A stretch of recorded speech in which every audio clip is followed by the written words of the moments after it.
बोलिए देवादेव प्रभु श्री रामनाथ भगवान की जय। पूर्ण श्री मुरुषनाथ भगवान की जय। वर्तमान शासन श्री महावीर भगवान की जय। अहिंसा परमो धर्म की जय। आचार्य गुरु श्री विद्यासागर जी महाराज की जय। आचार्य श्री विद्यासागर जी महाराज की जय।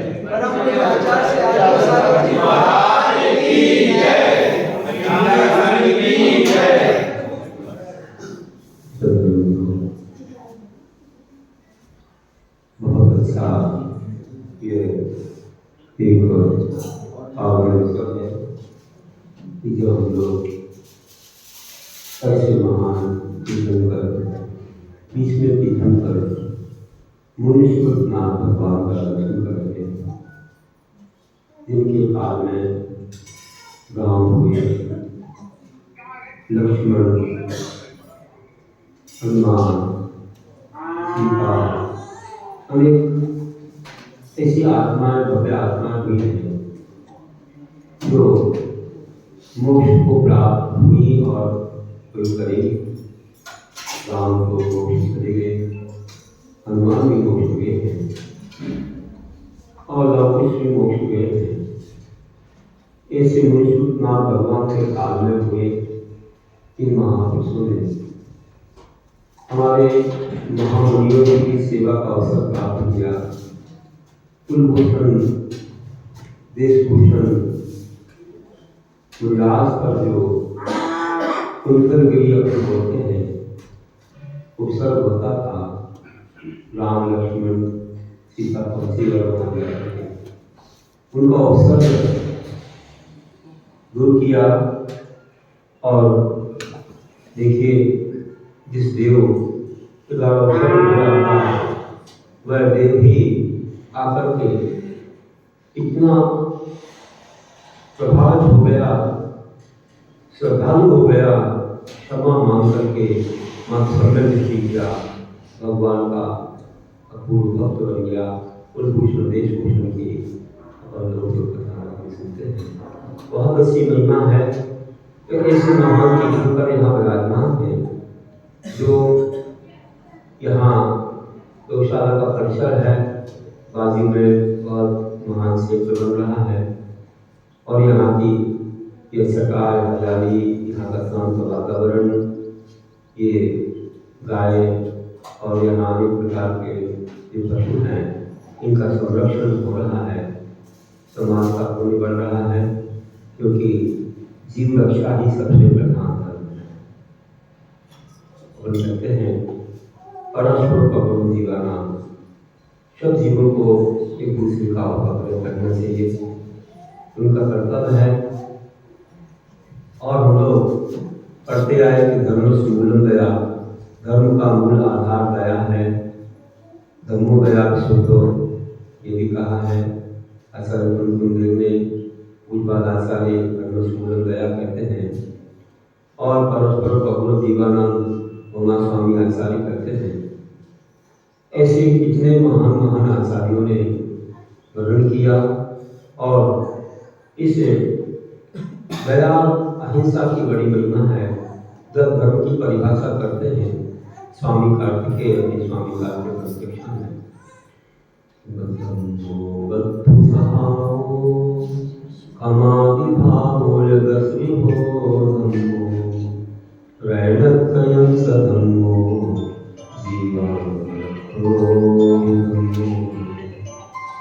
वस्तु का स्वभाव धर्म है और उत्तम समाधि, तुम क्षमा मार्गवार्ग धर्म है। और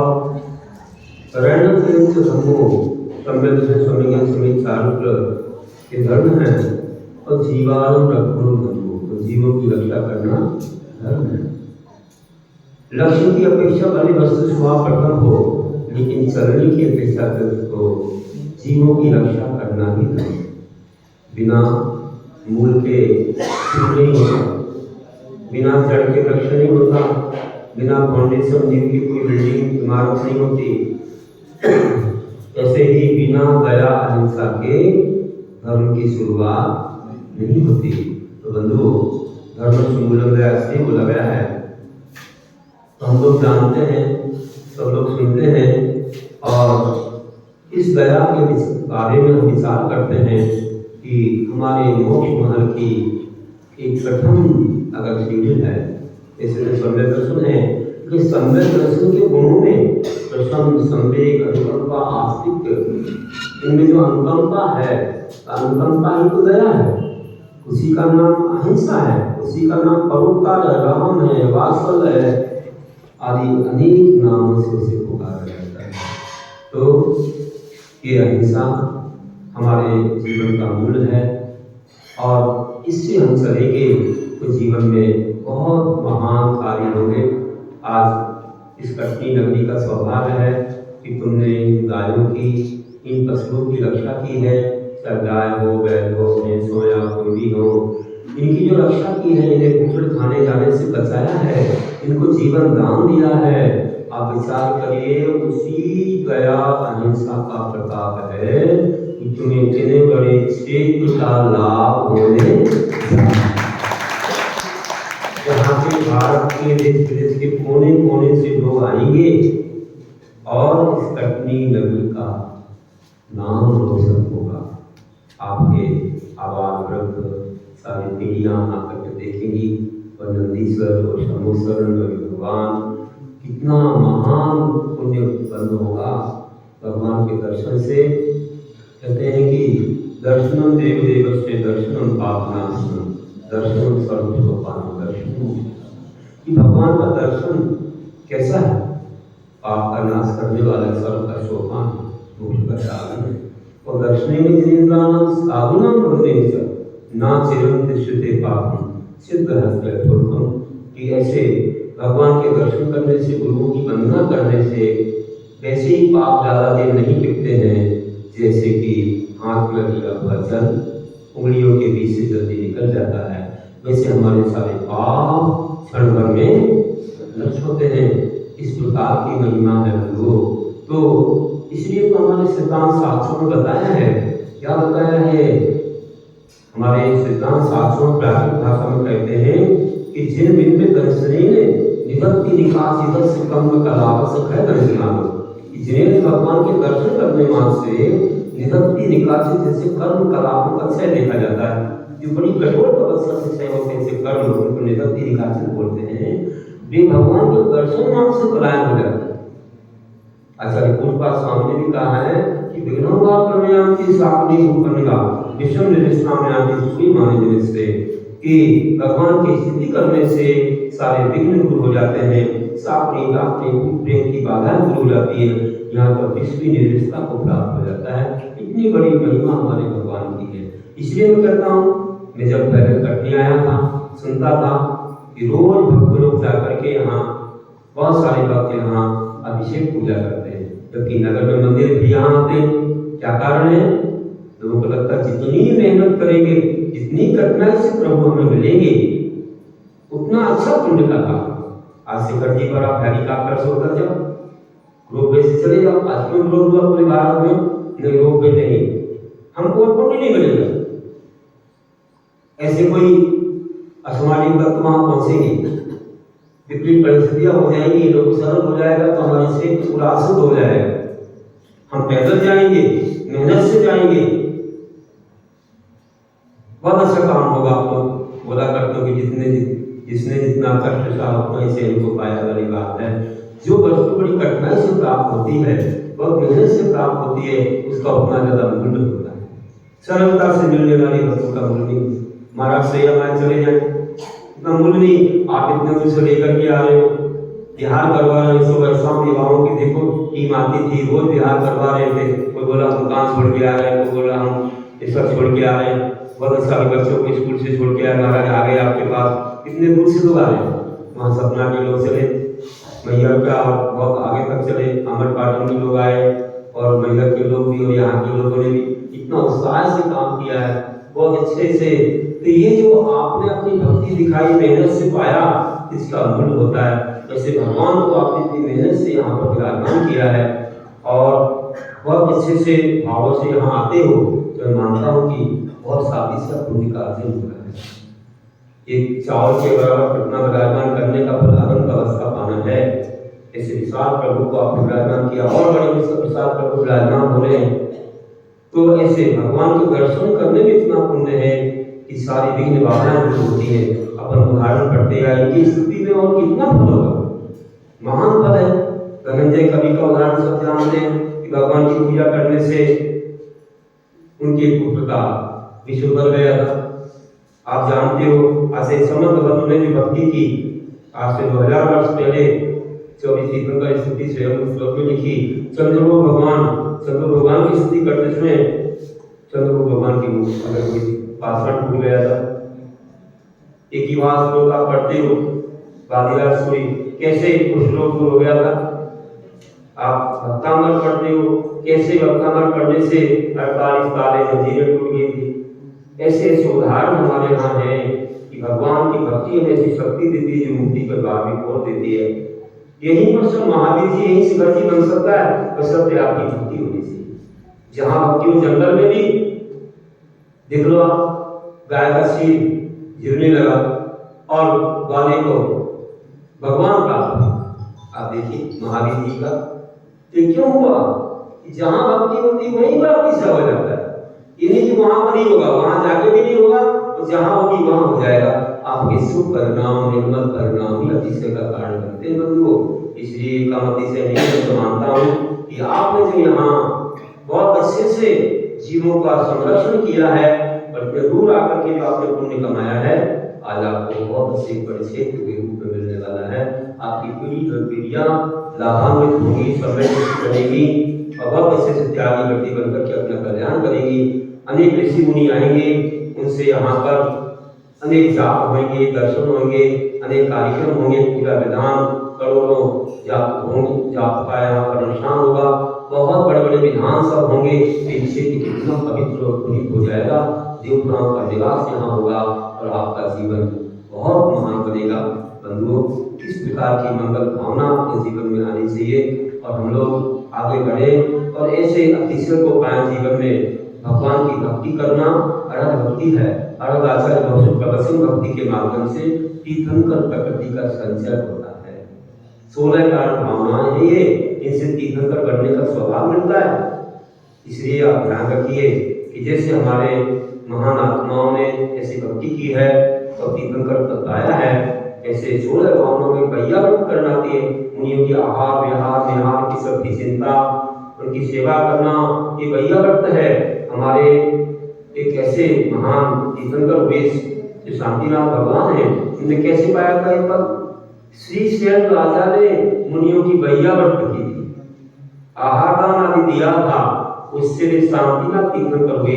अव्यक्त कर्ण सावकाचार में इस श्लोक में आप पढ़ेंगे, वहां बताया श्री शैल विश्व सेना, ये जो श्लोक आया है, चारों दानों के उदाहरण वहां बताए हैं। श्री शैल राजा ऐसे दानम वैयावर्तम, दान रूपी वैयावर्ती के माध्यम से ऐसे तीर्थंकर बने, चक्रवर्ती बने और तीर्थंकर बने। तो इतना बड़ा पुण्य अर्जन होता है। तो कहने का अर्थ है कि मात्र अगर थोड़ा सा भी मुनियों का सानिध्य उन्हें मिलता है, भगवान की भक्ति मिलती है, क्या से क्या बन जाते हैं। कोई लोग कहा करते हैं कि सम्राट संतुष्ट बना।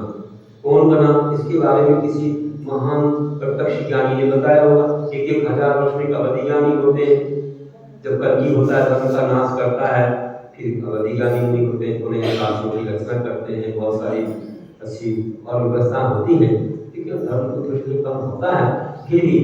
तो किसी महान ऐसे योगी ने बताया होगा, एक कथा सुनाते हैं, कहीं सुनी थी मैंने, कि एक नगर में कोई मुनिराज जंगल से आते हैं और बीच में कोई लगा रहा देखता है कि मुनिराज नगर में आ रहे हैं और सब लोग जय जयकार कर रहे हैं, लोग उनको आहार के लिए पढ़ा रहे हैं। ये क्या चल रहा है? मैं तो रोज लकड़ी बेचता हूँ, पेट भरता हूँ, नहीं बेच पाऊँ तो पेटी न भरे। देखो क्या चलता है भाई, पास में जाके देखो, आहार देखने चला गया, लोगों ने पकड़ लिया उसे, अरे हमारे भोजन करो, हमारे भोजन करो। इतना भाग्यवान मानते हैं कोई आहार देखने आ गया तो हमारे भोजन करके जाओगे भैया, अब बाहर से आए हमारे भोजन करो, आपने गुरु का सानिध्य पाया, इतने सब संसार के काम छोड़ के तुम आए गुरु के पास, तुमने आहार देख लिया, भोजन करो, उसको भोजन करा दिया, बोले अच्छा काम हो गया, आपको लकड़ियां नहीं बेचना पड़ेगी, भोजन मिल गया, कल फिर देखूंगा फिर मिल जाएगा।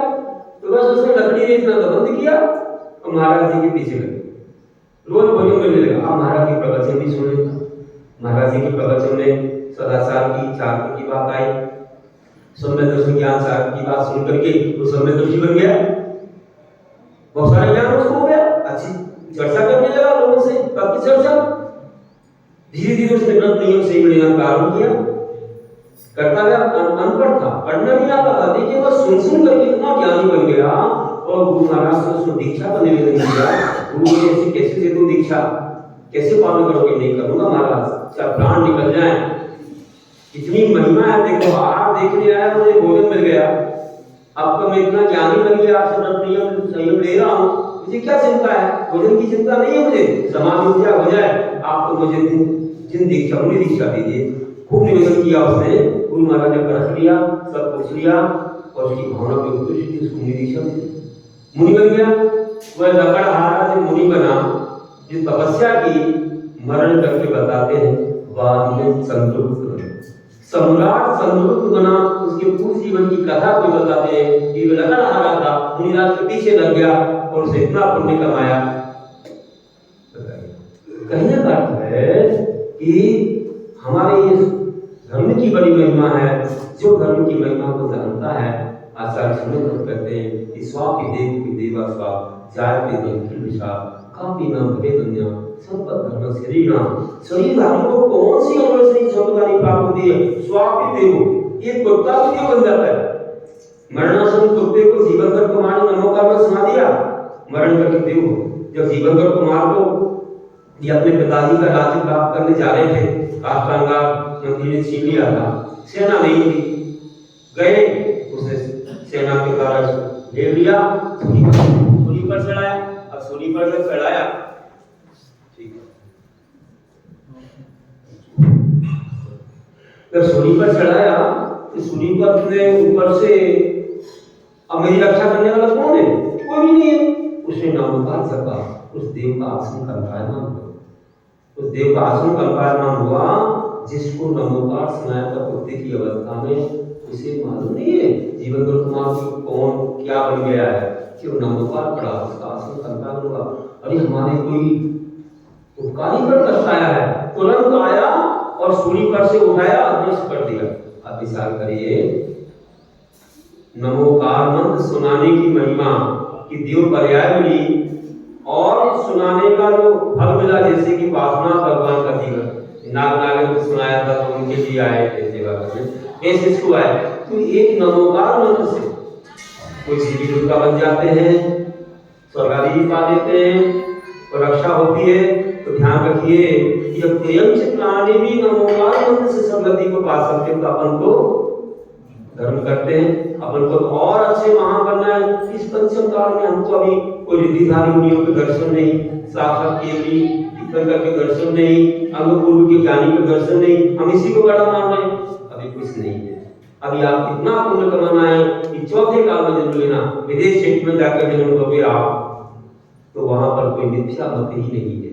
तीर्थंकर विराजमान, उनका समुद्र लगा है, अंगपूर्व के ज्ञानी रिद्धिधारी मुनिराज वहां पर विराजमान है, आकाश से चले जाते मुनिराज, ऐसे मुनिराज वहां विराजमान है। आप देखिए आज का पुण्य आपको साथ देगा, और पाप करोगे तो क्या होगा। उन्होंने कहा कि देव विश्वास, देव भी कुत्ता बन जाता है। अब बोलिए जीओडी गॉड और डीओडी डॉग, पुण्य से उल्टा पाप, पाप से उल्टा पुण्य वाली बात है। आपको क्या बनना है, ऐसा काम करेंगे आप, गॉड बनना है कि डॉग बनना है। अपन को तो गॉड बनना है, भगवान बनना है। तो अपन लोगों को ध्यान रखना है कि धर्म को याद रखो। धर्म की कमाई तो खूब कर विदेशों में खूब हो रही है, कई जगह हो रही है, तो धर्म की कमाई ऐसे महान स्थानों पर होती है। हमारा देश धर्म से भरा हुआ है, धर्म की संस्कृति है, ऋषि मुनि है, क्षेत्र है और बहुत पुण्य लाभ मिलते हैं। विदेशों में कमाई भले ज्यादा हो जाए, लेकिन धर्म की कमाई नहीं हो पाती है। विदेशियों को यहाँ बुलाओ, अपने देश के जो वहाँ गए हैं कि भैया कम मिल जाएगा आपको, कोई बात नहीं, लेकिन धर्म नहीं मिलेगा आपको, ये दुर्लभ जीवन में मिला है, धर्म की कमाई होगी तो आप कहाँ से कहाँ पहुँच जाओगे। इसलिए ध्यान रखना है, इनमें बन करके आप भगवान की पंचकर्णा करोगे, बहुत सारे लाभ होंगे। इसलिए हम लोगों को ये महान मेंढक जैसा प्राणी भी देखो समुद्र की ओर जा रहा था, उसको भी उस भावना का फल मिला। राजा शरण के हाथी के नीचे दब करके मरा और देखो देखो उनसे तेरे यहाँ देव बनकर के आ गया, गर्भ लेकर के पूजा करने के लिए। कहने का अर्थ है कि भावना भावनाशनी है और भावना भाववर्धनी भी, जाकी रही भावना जैसी फल की विभूति होती है वैसी। पंत नहीं कहता हूँ कि तपा हो जो आग में वही स्वर्ण चोखा है, तपा हो जो आग में वही स्वर्ण चोखा है, स्वर्ण वक्त जो पहचाने वह नर अनोखा है। तो तपा हो जो आग में वही स्वर्ण चोखा है, वक्त जो पहचाने वही नर अनोखा है। समय रहते कुछ कर लो हे मानो, समय रहते कुछ कर लो हे मानो, वरना हर सांसों में धोखा है, वरना हर सांसों में धोखा है, धर्म कर लो मौका है। बोलिए महादेव। अभी ये पर्व चल रहा है 16 का, क्या चल रहा है? एक माघ मास की 16 का चल रही है और उसमें अंत में 10 लक्षण आते हैं। आप तो केवल भागवत के मनाते हो, अभी 10 लक्षण चल रहे हैं। आप त्रयोदशी कल चतुर्दशी, 10 लक्षण पर्व चल रहे हैं, लेकिन सबको ध्यान नहीं है। अच्छे भावों से रहो और 16 कांड एकम तक चलती है ना। कई लोग 16 कांड का अंत करते हैं। अभी एक अच्छा विधान हुआ 16 कांड में सतना में लोक कल्याण महामंडल विधान, 16 कांड मतलब आराधना 465 कांड का। बहुत लोगों ने इसमें अपनी 16 कांड का उद्यापन किया। ब्रह्मा जिनके 16 वर्ष पूरे हो गए, जितने भी वर्ष का लिया था, 5 वर्ष करते हैं, कोई 1 वर्ष करते हैं, कोई 1 शाखा करते हैं, कोई 3 शाखा करते हैं, उनने लिया। कुछ लोग बाकी भी रह गए थे। इनने कहा महाराज जी आपके सानिध्य में हमारे व्रत का उद्यापन हो, ऐसी मंगलमय भावना। अब हार हो गया, नहीं तो उनके और भाव थे कि हमारे लिए मौका मिल जाए।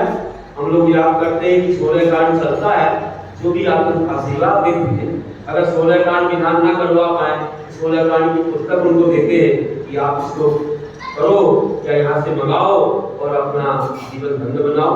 16 कांड भावनाएं तीर्थंकर बनने में कारण है। हम सबको ऐसे महान तीर्थंकर बनने का स्वभाव मिले तो बहुत अच्छा है। नहीं तो हमको मोक्ष तो चाहिए। जरूरी नहीं है कि तीर्थंकर बनकर के मोक्ष दिलाएं, लेकिन मोक्ष हमें जरूरी है, अनंत काल के सुखी बन जाए। ऐसे पर्व के दिनों में नियम संयम के साथ रहकर के अपने जीवन को धन्य करें। बोलिए आचार्य गुरुवर श्री विद्यासागर जी महाराज की जय। भावों की निर्मल सरिता में